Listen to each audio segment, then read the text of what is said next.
और सरकार ने अगले महीने संसद का विशेष सेशन बुलाने का डिसीजन लिया है। संसदीय कार्य मंत्री प्रहलाद जोशी ने ट्विटर पर पोस्ट किया है कि अमृतकाल के बीच संसद में सकारात्मक चर्चा की उम्मीद है। 18 से 22 सितंबर तक बुलाए गए इस सत्र में क्या कुछ हो सकता है, जानने के लिए सीधे चलते हैं लक्ष्मण रॉय के पास। लक्ष्मण, बताइए, अचानक से ये जो स्पेशल सेशन है इसको क्यों बुलाया गया है, क्या खास हो सकता है इस सेशन में? देखिए, ये जो स्पेशल सेशन बुलाया गया है इसको लेके संसदीय कार्य मंत्री की तरफ से जो औपचारिक सूचना दी गई उससे ये संकेत निकाला जा रहा है कि ये सत्र विशेष सत्र है और विशेष सत्र विशेष मुद्दे को लेकर बुलाया गया है। ये मुद्दा विशेष मुद्दा हो सकता है अमृतकाल। दरअसल सरकार अगले 25 साल तक या फिर कहें कि आज़ादी के 100वें साल तक 2047 तक सरकार अमृतकाल मनाने का फैसला लिया था। उस अगले 25 साल में कहें या 2047 तक सरकार क्या रोड मैप रहने वाला है, देश को आगे ले जाने का, किस मुद्दों पर फोकस रहेगा, क्या क्या अहम कदम उठाए जा सकते हैं और क्या अपेक्षा की जाती है, इसको लेकर के अलग अलग प्रस्तावों पर, अलग अलग विकल्पों पर इस संसद के सत्र में चर्चा हो सकती है। और यही वजह है कि इसकी जानकारी देते हुए संसदीय कार्य मंत्री ने कहा कि इस अमृत काल में एक सकारात्मक बहस की चर्चा की उम्मीद की जाती है और इस चर्चा में माना यह जा रहा है कि कोशिश ये की जाएगी विपक्षी पार्टियां भी सकारात्मक तरीके से बगैर हंगामे के इस चर्चा में हिस्सा ले और चर्चा के बाद एक अमृत काल के ऊपर एक प्रस्ताव या कहे रिजोल्यूशन पास किया जा सकता है संसद के विशेष सत्र में। और ये विशेष सत्र संसद के नई बिल्डिंग में होने की पूरी संभावना है। संसद की नई बिल्डिंग का जो उद्घाटन प्रधानमंत्री ने किया था उस नई बिल्डिंग में संसद सत्र होने की संभावना है।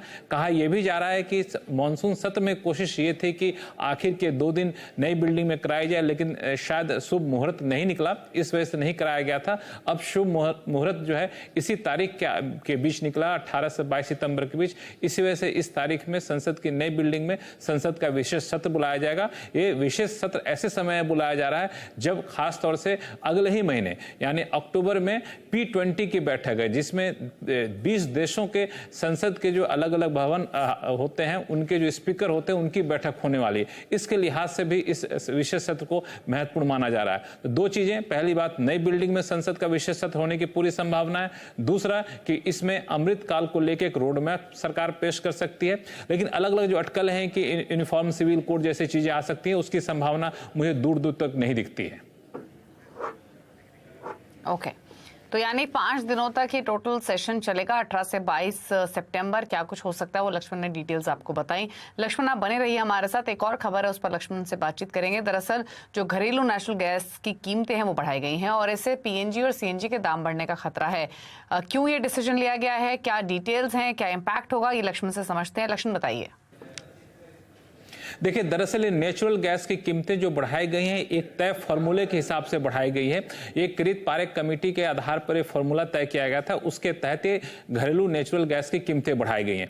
ये जो कीमतें बढ़ाई गई हैं ये जो एडमिनिस्ट्रेटिव प्राइस मैकेनिज्म के तहत जो गैस का प्रोडक्शन होता है, गैस की बिक्री होती है, उस पर ये बढ़ी कीमतें लागू नहीं होंगी, क्योंकि वहां पर $6.5 पर MMBTU की अधिकतम कीमत सीलिंग सरकार ने तय कर रखी है। ये उन गैस के ऊपर लागू होगी जो एडमिनिस्ट्रेटिव प्राइस मैकेनिज्म यानी एपीएम के तहत नहीं आती हैं। वो उन गैस की कीमत पर लागू होगी जो ऐसे फील्ड से निकाले जा रहे हैं जो नॉमिनेशन के आधार पर नहीं दिए गए थे, बिडिंग के आधार पर दिए गए थे। तो पहली बात कि इससे बहुत ज्यादा ये कहना कि सभी तरह के गैस के दाम बढ़ जाएंगे, ये कहना गलत होगा। लेकिन हाँ, ये जिन गैस की कीमतें बढ़ेंगी, इंडस्ट्री उसका इस्तेमाल करती है, स्टील सेक्टर उसका इस्तेमाल करता है, उनके लिए कीमतें बढ़ गई जाएंगी।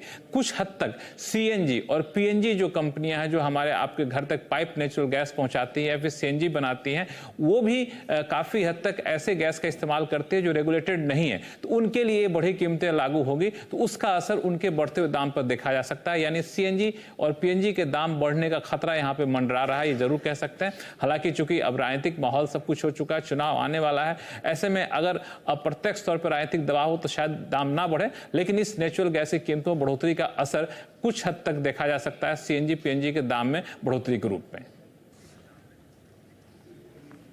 ओके, शुक्रिया लक्ष्मण आपका ये डिटेल्स बताने के लिए। तो ये रहा अपडेट और क्या असर हो सकता है पीएनजी सीएनजी के प्राइसेस पर, वो भी आपको डिटेल्स दी गई। लेकिन अब बात करेंगे मॉनसून की। दरअसल मॉनसून को लेकर चिंता की खबरें हैं।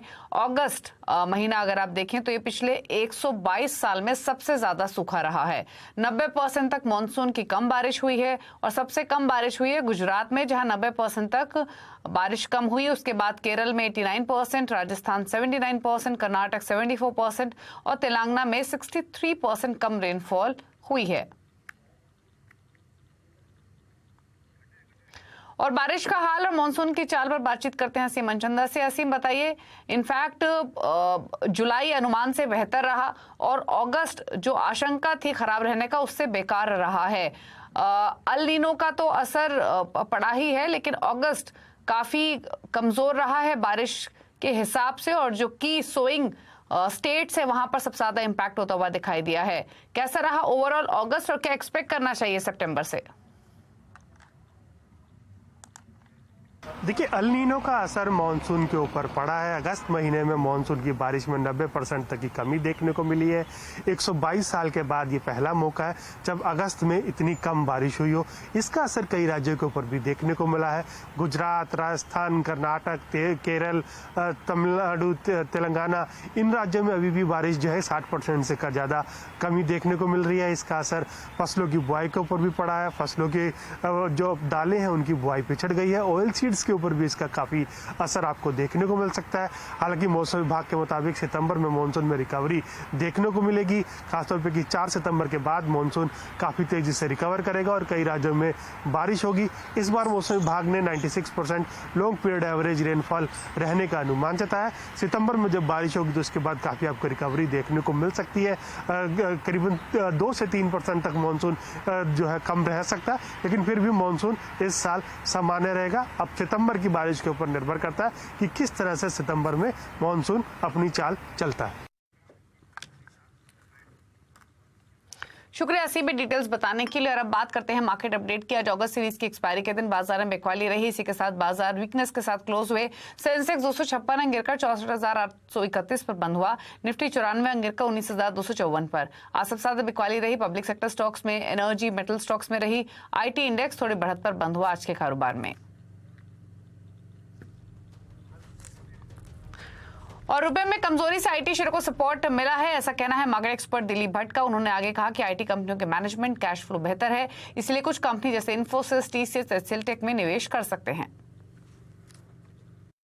ओवरऑल IT में the bad factors are very well known and मेरे हिसाब से वो काफी हद तक प्राइस में है। लेकिन जो टेलविंड जो IT को मिल रहा है और इस हिसाब से फार्मा को भी मिलेगा, is the possibility of a rupee depreciation. और अगर ये रुपी फिर अगर शायद थोड़ा बहुत डिप्रिशिएट होता है तो इनको काफी सपोर्ट मिल जाएगा बिकॉज ऑफ देयर एक्सपोर्ट्स। तो IT provides a relatively better space to park your investments, क्योंकि यहाँ पर मैनेजमेंट अच्छे हैं, इनके कैश फ्लो अच्छे हैं, इनके ROIs काफी ठीक है। तो उस हिसाब से IT सेक्टर खास करके ऐसे जैसे फ्रंट लाइन आप देखो, इन्फोसिस देखो, TCS देखो, मैं कहूंगा HCL भी ठीक रहेगा। और सेकेंड लाइन में whether it is ATTS, I think all of them will continue to look attractive इन्वेस्टरों के हिसाब से। और होस पाइप बनाने वाली कंपनी एरोफ्लेक्स इंडस्ट्रीज की शानदार लिस्टिंग हुई। एरोफ्लेक्स इंडस्ट्रीज का शेयर BSE पर 197 रुपए 40 पैसे पर लिस्ट हुआ। NSE पर शेयर 190 रुपए के भाव पर लिस्ट हुआ। BSE पर एरोफ्लेक्स इंडस्ट्रीज IPO की लिस्टिंग 83% प्रीमियम पर हुई। कंपनी का इशू प्राइस 108 रुपए प्रति शेयर था। एरोफ्लेक्स के IPO को निवेशकों का शानदार रिस्पॉन्स मिला और IPO 97% से ज्यादा सब्सक्राइब हुआ था। IPO 22 से 24 अगस्त तक खुला रहा था। और अदानी ग्रुप ने विनोद अदानी को लेकर फाइनेंशियल टाइम्स में छपी रिपोर्ट का पूरी तरीके से खंडन किया है। क्या है और डिटेल्स जानते हैं यतिन मोहता से। यतिन बताइए। देखिए, सबसे पहले अगर हम बात करें तो अदानी ग्रुप ने पहले भी हिंडनबर्ग के सारे जो एलिगेशंस थे उनका खंडन किया और आज जो फाइनेंशियल टाइम्स में खबर छपी है जहां नॉन कंप्लायंस और minimum public share holding norms को फ्लाउट करने का एलिगेशन लगा है, वहां भी कंपनी ने ये चीज़ का खंडन किया है। जहां तक कि अदानी ग्रुप का सवाल है, इनका कहना ये है कि ये जो कैटेगरीली रिसाइकल्ड एलिगेशंस हैं, इनको हम पूरी तरीके से खारिज करते हैं। जिस हिसाब से एफटी और दूसरे पब्लिकेशंस मिलके ऐसी रिपोर्ट्स छाप रहे हैं, तो इसका फायदा शॉर्ट सेलर्स को होता है जो शेयर्स को मैनिपुलेट कर रहे हैं। इसके अलावा अदानी ग्रुप का इंपॉर्टेंट क्लैरिफिकेशन ये है कि जो ड्यू प्रोसेस ऑफ लॉ है और जो minimum public share holding norms है, इनको फ्लाउट नहीं किया गया है और सारे के सारे कंप्लायंसेस अदानी ग्रुप मेंटेन करता है। जहां तक कि एफटी के एलिगेशंस का सवाल है अदानी ग्रुप पे, इनका कहना यह है कि अली और चैंग करके दो लोगों ने मिलके अदानी ग्रुप के 13% शेयर्स और फ्लोट को कंट्रोल किया और इन्होंने अदानी ग्रुप से इंस्ट्रक्शंस लिए शेयर्स की लेन देन में। इसके अलावा इनका एलिगेशन है एफटी की रिपोर्ट का कि अदानी ग्रुप ने 75% का जो प्रमोटर होल्डिंग और 25% का जो minimum public share holding norm है सेबी का, इसको भी वायलेट किया, क्योंकि 13% शेयर्स को डायरेक्टली इनडायरेक्टली अदानी ग्रुप ही कंट्रोल कर रहा था उनकी शेयर होल्डिंग के अलावा। तो कहीं ना कहीं एलिगेशंस पहले भी सरफेस हुए। कुछ दिनों पहले पीटीआई ने भी ये रिपोर्ट जो है वो किया था कि कहीं ना कहीं ये जो नॉर्म्स हैं इसको फ्लाउट किया गया है, लेकिन कंपनी ने इसको पूरी तरीके से रिजेक्ट किया है। शुक्रिया इतने डिटेल्स बताने के लिए। और आगे बढ़ेंगे। विपक्षी दलों के गठबंधन इंडिया की तीसरी बैठक की शुरुआत आज से मुंबई में होने जा रही है और आज शाम को करीब 6:30 बजे से बैठक की शुरुआत होगी। मुंबई के ग्रैंड हायत होटल में 28 दलों के 60 से ज्यादा नेता इंडिया गठबंधन की बैठक का एजेंडा तय करेंगे। इस बैठक पर और डिटेल्स लेकर हमारे साथ है संवाददाता विवेक गुप्ता। विवेक, बताइए इंडिया की बैठक का एजेंडा क्या है, क्या कुछ हो सकता है इस बैठक में?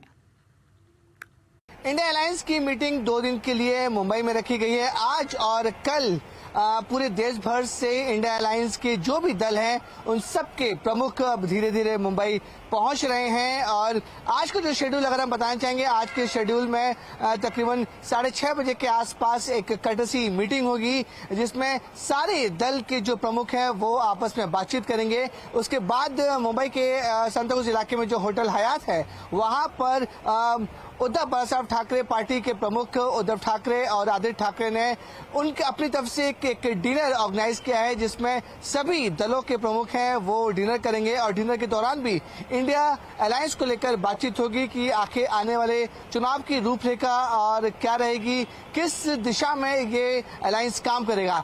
कल का दिन काफी ज्यादा अहम है क्योंकि कल सुबह जो है वो 10:30 बजे के आसपास इंडिया अलायंस का लोगो वो लॉन्च होना है। तो लोगों को लेकर अभी काफी ज्यादा समय दिलचस्पी है और किस तरीके का लोगो होगा, उसमें नाम क्या होगा लोगों का, कौन कौन से रंग इस्तेमाल होंगे लोगों में, उसको लेकर काफी ज्यादा एक्साइटमेंट है। तो ये जो लोगो है वो कल सुबह 10:30 बजे इंडिया अलायंस का लोगो लॉन्च होगा। उसके बाद एक बड़ी मीटिंग, एक मैराथन मीटिंग जो करीब 3 से 4 घंटे की मीटिंग होगी जिसमें इंडिया अलायंस के सभी प्रमुख दल के जो प्रमुख हैं जिसमें शरद पवार, उद्धव ठाकरे, राहुल गांधी, सोनिया गांधी, लालू प्रसाद यादव और अखिलेश यादव, ममता बनर्जी जैसे तमाम बड़े नेता जो हैं वो इस मीटिंग में हिस्सा लेंगे। और इस मीटिंग में तय होगा कि आने वाली जो लोकसभा चुनाव है उसमें इंडिया अलायंस का रोल क्या होगा। इस मीटिंग में तय होगा कि क्या इंडिया अलायंस को एक कन्वेयर मिलेगा या फिर एक बड़ी कमेटी बनाई जाएगी ताकि कमेटी के तहत एक जो कोऑर्डिनेशन होता है उसके तहत आगे की जो रणनीति है वो तैयार की जाए। लेकिन जो सूत्रों से जानकारी मिल रही है कि इंडिया अलायंस का कन्वेयर ना बनाकर 11 लोगों की एक कमेटी बनाई जाएगी। वो कमेटी अलग अलग पार्टी के होंगे, अलग अलग सदस्य होंगे, वो तय करेंगे कि इंडिया अलायंस की जो लोग हैं, जो दल शामिल हुए हैं, उन्हें किस तरीके से सीट शेयरिंग में आगे हिस्सा लेना है। सीट शेयरिंग सबसे बड़ा मुद्दा रहेगा चुनावों को लेकर, उसको लेकर 11 लोगों की कमेटी बनाई गई है। शुक्रिया आपका विवेक की डिटेल्स बताने के लिए। और विपक्षी गठबंधन की बैठक पर बीजेपी ने जमकर हमला बोला है। बीजेपी ने इसे घमंडिया गठबंधन बताया है जिसमें दल तो मिल रहे हैं लेकिन दिल नहीं। सही मायने में अगर कहा जाए तो आज दल मिल रहे हैं, दिल नहीं मिल रहे हैं। देश चलाने के लिए दिल मिलने चाहिए, दल मिले या ना मिले। देशवासियों के साथ और दलों के बीच दिल मिलना चाहिए। आज जो ये बैठक मुंबई में हो रही है उसमें केवल और केवल दल मिल रहे हैं, दिल किसी का किसी से नहीं मिल रहा है। और उद्धव गुट के शिवसेना के नेता आदित्य ठाकरे ने बीजेपी पर पलटवार किया। उन्होंने कहा कि बीजेपी इंडिया गठबंधन से डर गई है। ये तो बात अगर आप देखें तो बीजेपी जितना हमें टारगेट कर रही है, उनके मन में डर बैठा हुआ है कि इंडिया भी जीत रही है। उनका जो उनकी नफरत है वो भारत से, उनकी नफरत इंडिया से, उनकी नफरत हमारे देश के संविधान से है और वो हम उन्हें जीतने नहीं देंगे। I think you must have heard from Uddhav ji very clearly yesterday that we have many choices. You have a country of 120 crore people. The BJP has no choice, but we have many choices for the PM face. और आगे बढ़ेंगे और अब बात G20 की।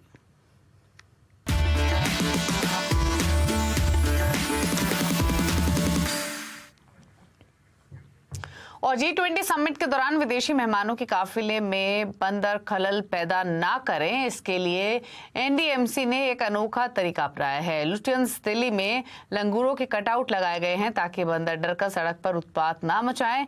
देखिए दीपाली नंदा की report.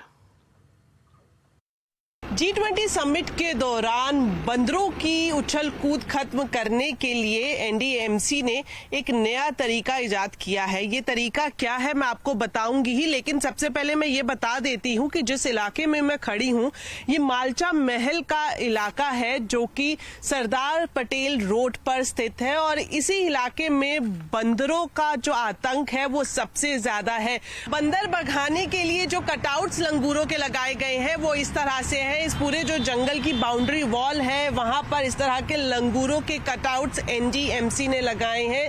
ये जो पूरा एरिया है सरदार पटेल मार्ग से जुड़ा हुआ है। चूंकि ये रूट इसलिए इंपॉर्टेंट है कि यहीं पर ही आईटीसी मौर्या है और ताज पैलेस होटल है जहां पर जो विशिष्ट अतिथि हैं जैसे कि जो बाइडेन और शी जिनपिंग वो रुकेंगे, तो उनका काफिला जब यहाँ से गुजरे बंदरों का किसी भी तरह से कोई खलल उनके काफिले में ना हो, इसलिए एनडीएमसी ने यहाँ पर एक कटआउट लगाए हैं और साथ ही साथ यहाँ पर सिक्योरिटी गार्ड की भी तैनाती की गई है ताकि ये जो कटआउट है इसे कोई नुकसान ना पहुंच जाए। भैया आप कितने बजे तक रहते हो यहाँ पर? यहाँ 2 से 10 बजे तक। और उसके बाद रात में और गार्ड आते हैं नाइट में। ओके, तो खास तौर पर क्यों आपको यहाँ पर तैनात किया गया है? हमें इसलिए जैसे बंदर ये सांड वगैरह ये बाहर नहीं निकले, अच्छा, उन्हें रोकने के लिए। ओके, तो बंदर यहाँ पर सड़क पर ना आए इसलिए ये पूरी कवायद एनडीएमसी की तरफ से की जा रही है। दीपाली नंदा, दिल्ली। तो ये आपने देखी दीपाली नंदा की स्पेशल रिपोर्ट। और चांद का नया वीडियो सामने आया है। प्रज्ञान और विक्रम की नई तस्वीर आपको दिखाएंगे एक ब्रेक के बाद।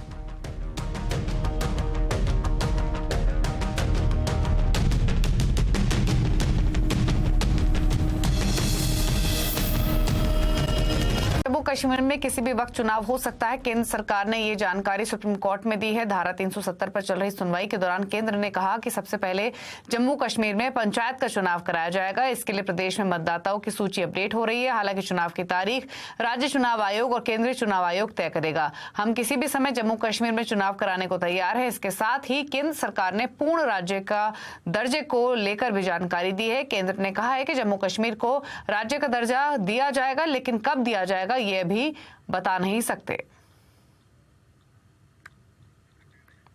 और देश के सबसे महंगे शहरों में से एक है मुंबई में घर लेना, जो किसी सपने जैसे कम नहीं है। और हाल ही में real estate consultant Knight Frank ने मुंबई में प्रॉपर्टी रजिस्ट्रेशन को लेकर एक रिपोर्ट जारी की, जिसके मुताबिक मुंबई में पिछले 10 सालों में घरों की रिकॉर्ड तोड़ बिक्री हुई है। रिपोर्ट के मुताबिक मुंबई में पिछले 10 साल में सबसे ज्यादा प्रॉपर्टी रजिस्ट्रेशन हुए हैं। अगस्त की बात करें तो सिर्फ अगस्त में लगभग 10,500 से ज्यादा प्रॉपर्टी रजिस्ट्रेशन हुए हैं। अगस्त स्टैंप ड्यूटी कलेक्शन 23% बढ़कर 790 करोड़ हो गया है। और व्हाट्सएप, इंस्टाग्राम के बाद अब ट्विटर पर भी ऑडियो और वीडियो कॉल्स हो पाएंगे। ट्विटर यानी एक्स के मालिक एलन मस्क ने आज पोस्ट करके ये जानकारी दी है। ये फीचर कब लॉन्च होगा इसकी जानकारी अभी नहीं है। मस्क ने लिखा है कि ऑडियो और वीडियो कॉल्स फीचर जल्द आने वाला है और ये सुविधा एक्स के iOS, एंड्रॉइड, मैक और पीसी सभी यूजर्स को मिलेगी। कॉल करने के लिए किसी भी प्रकार के नंबर की जरूरत नहीं होगी। उन्होंने साथ में लिखा कि ट्विटर एक इफेक्टिव ग्लोबल एड्रेस बुक है और ये एक यूनिक फैक्टर है। और एक रिसर्च के मुताबिक प्लास्टिक के छोटे छोटे कण, जिन्हें माइक्रोप्लास्टिक कहा जाता है, वो खून के जरिए दिमाग में प्रवेश कर सकते हैं। ऐसे महीन प्लास्टिक इंसान के शरीर में पहले ही मिल चुके हैं। क्या है ये नया खतरा? आज आवाज अड्डा में इसी पर होगी बड़ी चर्चा, शाम 5:57 पर।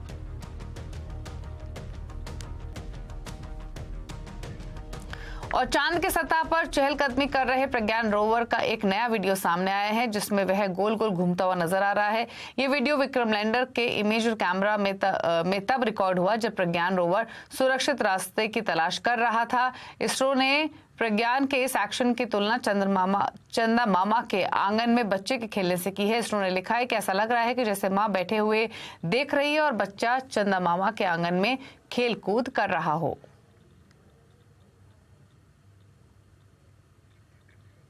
और बॉलीवुड के बादशाह यानी शाहरुख खान के फैंस के लिए आखिरकार वो दिन आ ही गया जिसका वो कई दिनों से टकटके लगाए इंतजार कर रहे थे। शाहरुख खान की मच अवेटेड फिल्म जवान का धमाकेदार ट्रेलर रिलीज हो गया है, जिसे एक्टर ने खुद सोशल मीडिया पर शेयर किया है।